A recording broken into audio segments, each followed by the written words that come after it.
Si on regarde à cet endroit en France, au fil des années, on voit d'étonnants bâtiments géants sortir de terre. En moins de 10 ans, au moins 15 sont apparus. Et en fait, ça c'est qu'un exemple d'un phénomène qui s'accélère dans de nombreuses communes et qui mérite de s'y pencher. Salut, derrière ChatGPT, de nombreux services d'IA générative ou du streaming, il y a des infrastructures bien réelles qui se multiplient, les data centers. Au cours des derniers mois, de plus en plus de projets XXL ont été annoncés, peut-être près de chez vous. L'exécutif souhaite simplifier leur développement au nom de la souveraineté et des retombées futures. Mais pour les faire tourner, j'ai découvert qu'il faut parfois autant d'électricité qu'un quartier ou qu'une ville entière. À cause de l'IA, on est en train de faire exploser les besoins en énergie des data centers. 1 gigawatt, c'est quasiment la puissance d'une tranche de centrale nucléaire. Et ce n'est pas les seules inquiétudes qui naissent dans plusieurs communes visées et au-delà. À tel point que dans certains pays, des villes ont fortement limité leur installation. Aujourd'hui, on va plonger au cœur de ces lieux souvent sensibles et mystérieux et regarder ce qu'ils peuvent impliquer. Alors qu'est-ce qu'il y a derrière cette multiplication de méga data centers? Je vous explique.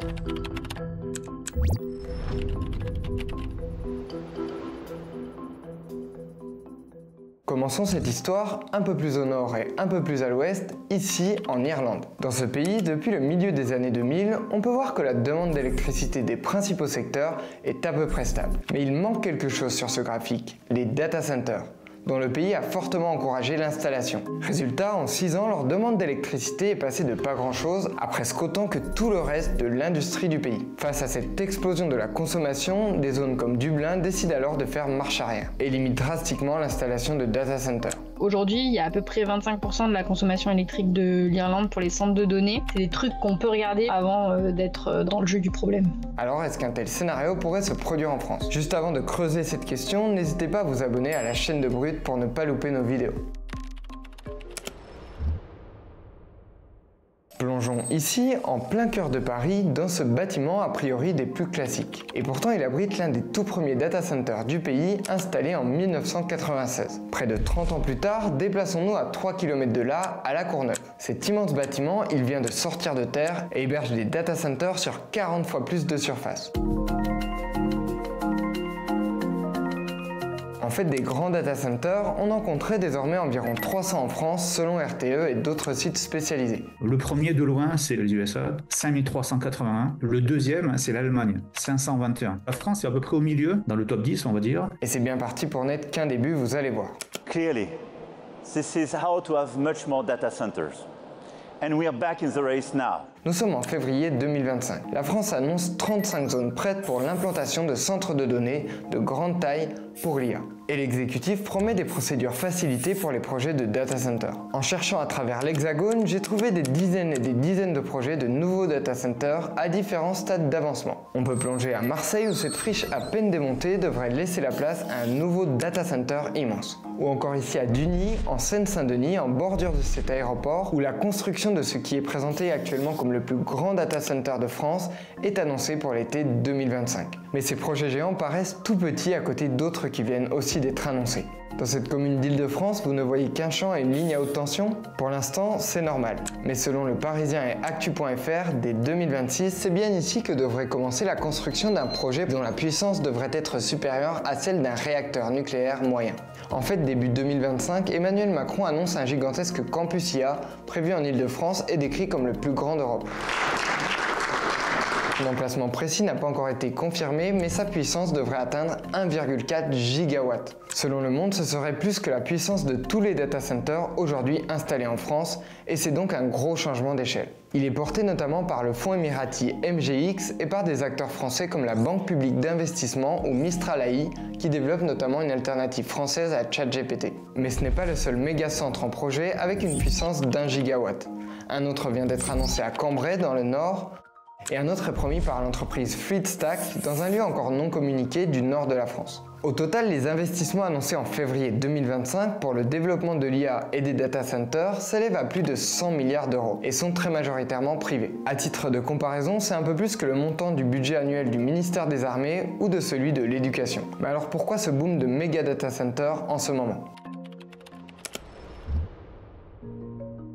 Pour comprendre, il faut déjà plonger à l'intérieur de ces lieux ultra sécurisés et découvrir ce qu'ils sont. Et souvent, c'est des grandes allées d'armoires noires qui font 2 mètres de haut. Ce sont des espèces de forteresses digitales, numériques, dans lesquelles les hébergés vont mettre leurs données et faire des calculs. Quand on va stocker des photos dans le cloud, on va les stocker sur un data center. Quand on va regarder une vidéo, par exemple, sur une plateforme, elle est stockée sur un data center, voire sur plusieurs data centers. Pour résumer, avec le développement du streaming, des services bancaires en ligne, des jeux vidéo, des réseaux sociaux, de la vente en ligne, de la recherche ou encore de certains services IA en ligne, il y a de plus en plus besoin de stocker des données dans des data centers qu'on appelle aussi des centres de données. Mais ce n'est pas tout.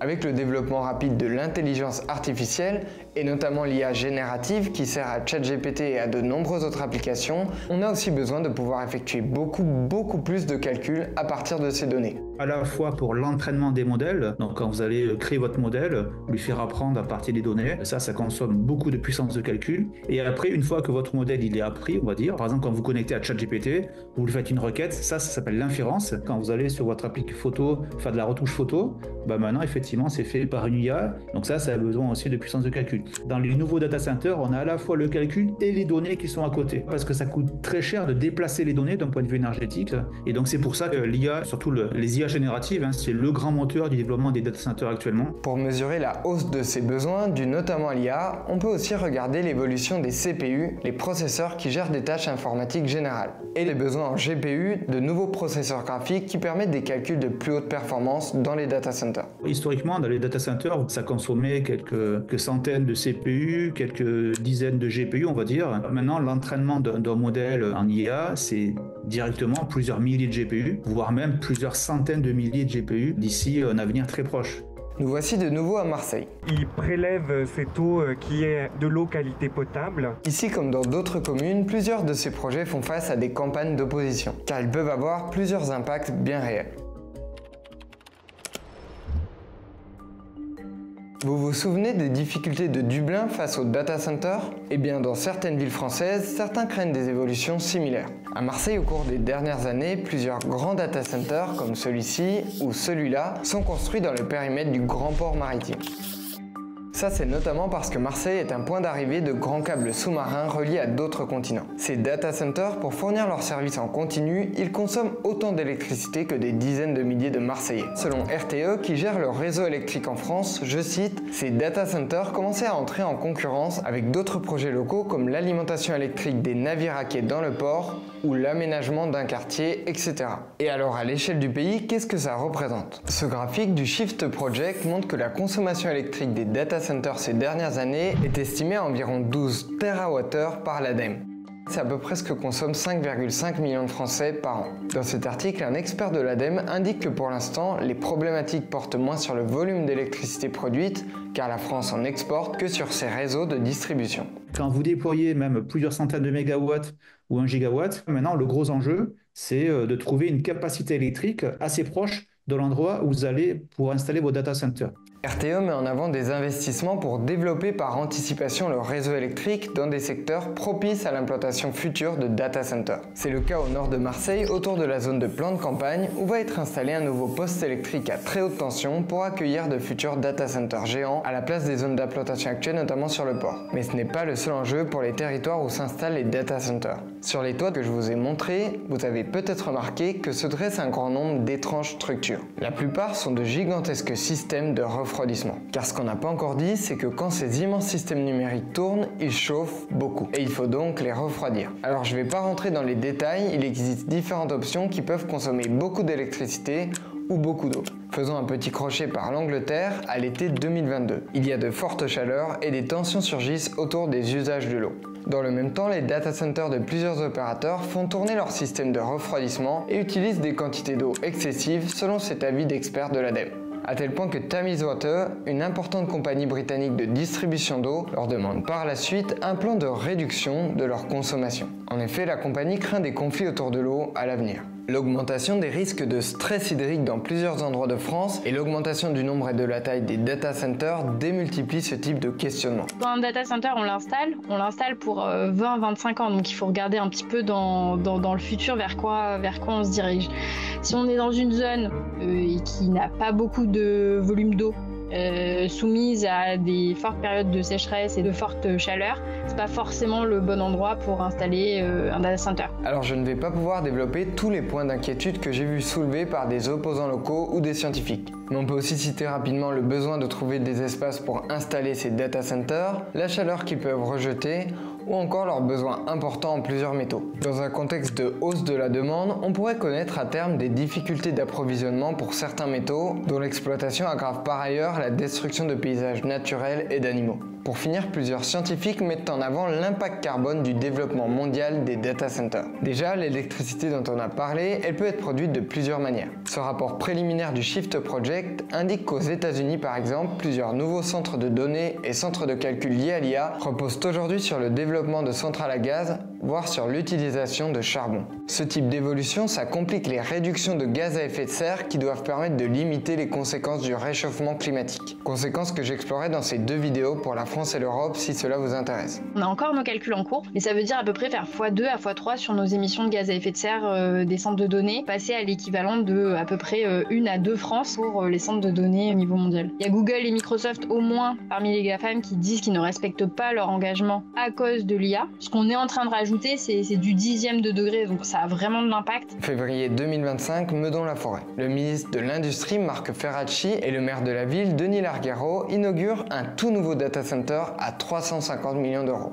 Cette infrastructure rapporte un loyer d'environ 30 millions d'euros à la commune sur 18 ans et peut permettre la création d'emplois directs et indirects selon la mairie citée par Le Monde. C'est autour de 45 000 personnes qui travaillent directement ou indirectement pour les data centers en France, donc c'est quand même une industrie importante. Autre avantage de ces constructions de data centers en France, mises en avant par l'Élysée et plusieurs entreprises, cela peut contribuer au renforcement de la souveraineté numérique et technologique française et européenne. Mais cet article contre les gros data centers nuance le nombre d'emplois potentiels et sur la souveraineté, il pointe du doigt le poids important des GAFAM et d'autres acteurs non européens dans le développement actuel. Je pense qu'il nous manque l'euro rapporté par euro investi pour se faire une idée. Il ne faudrait pas faire croire qu'on est en train de réindustrialiser toute une région et créer une infinité d'emplois pour une infinité d'années. Si un acteur étranger, qu'il soit émirati, qatari, canadien, anglais ou américain, vient en France, ça montre que la France est un territoire attractif, mais il faut aussi des Français.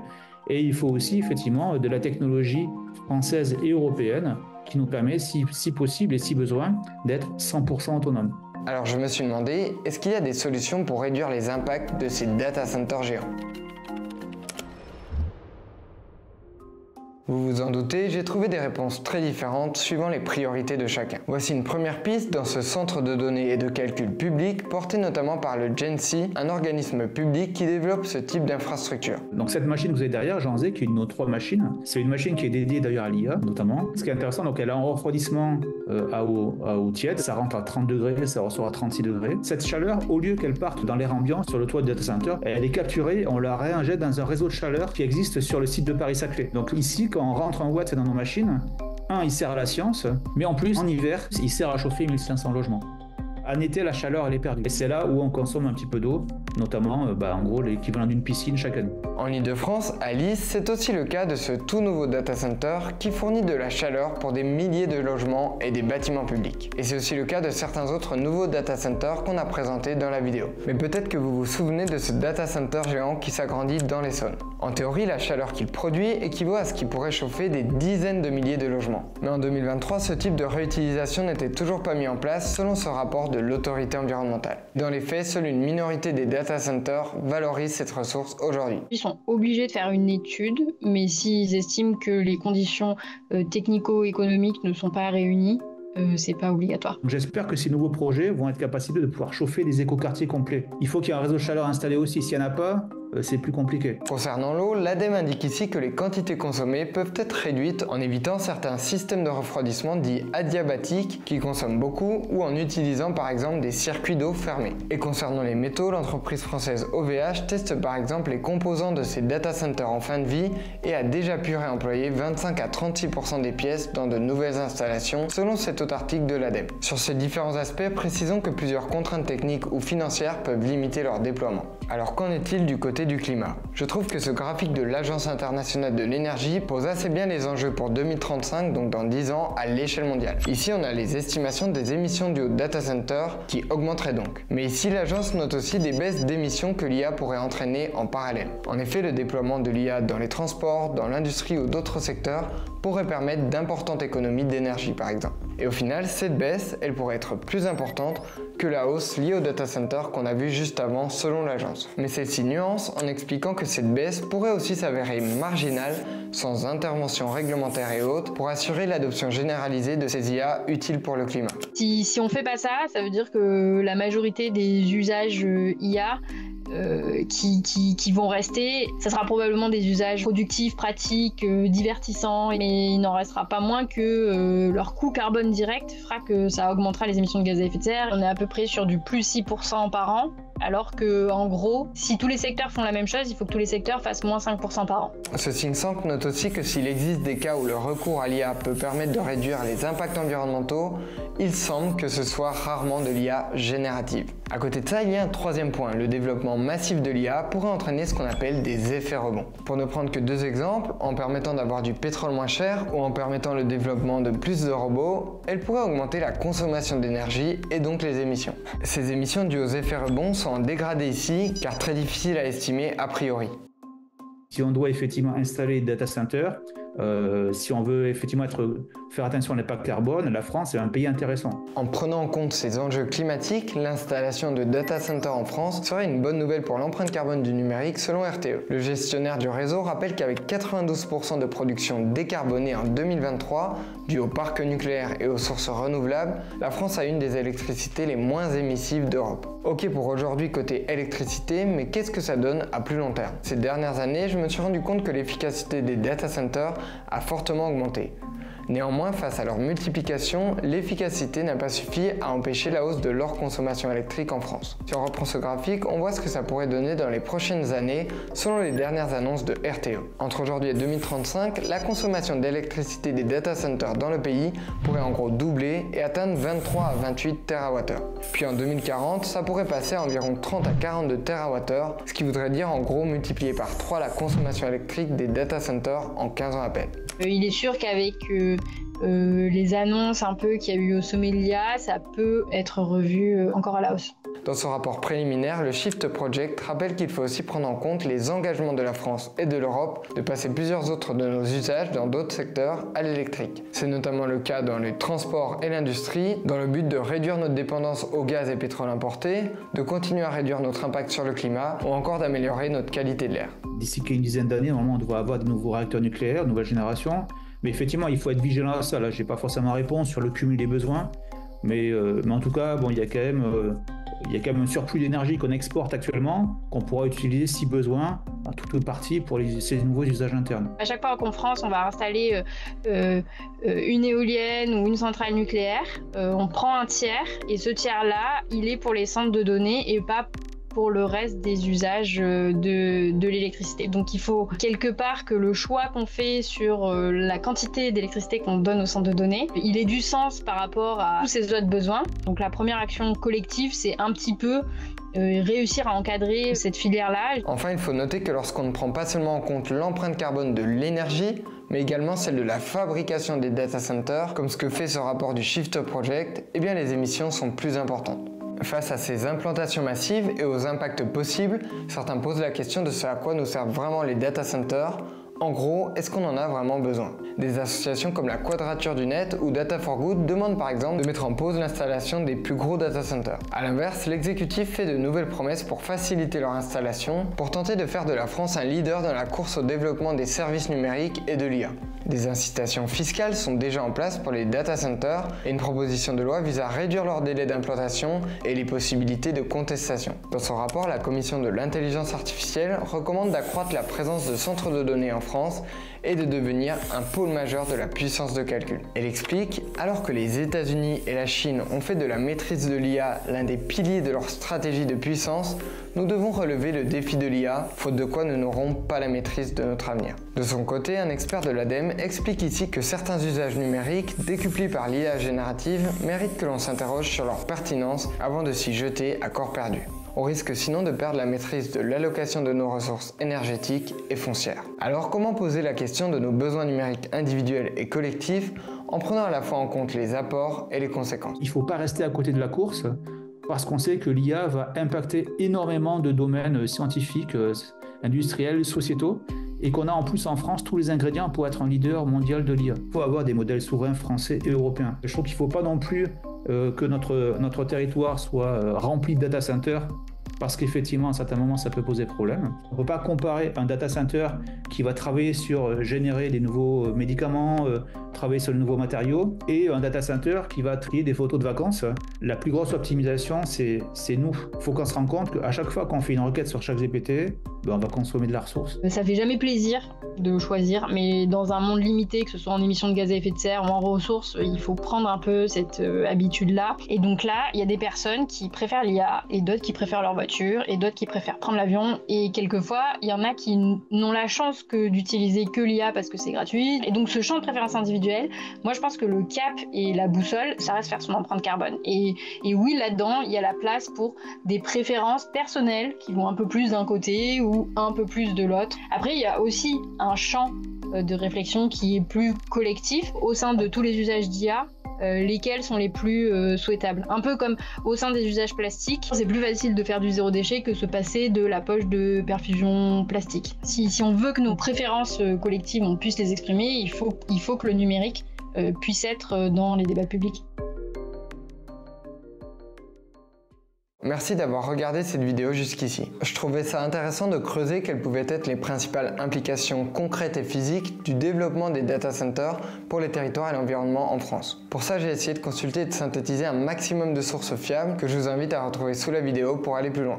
L'idée, c'était donc pas de développer tout ce que peut apporter l'IA générative ou les autres questions sociales qu'elle pose. Je sais que beaucoup de monde s'intéresse à ces sujets et vos compléments sont bien sûr les bienvenus dans les commentaires. Un grand merci aux équipes de Brut qui ont travaillé sur cette vidéo et nous on se retrouve dimanche prochain dès 10h.